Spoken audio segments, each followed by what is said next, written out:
Marisa Bautista, 32 years old, currently working here in Hong Kong as a domestic helper and take care 1 and 4 months baby boy. Before, I worked also in Taiwan as a nanny also, take care little baby girl, 2 years old, last 2003.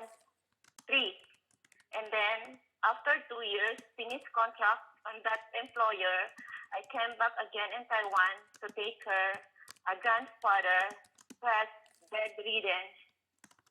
He is a stroke man, and then I take care of him for almost 7 years.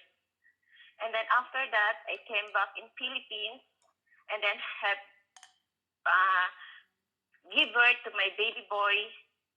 After 1.5 years, I work here in Hong Kong.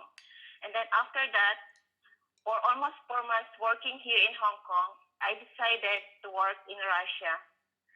And then my friends told me that I can apply in your agency.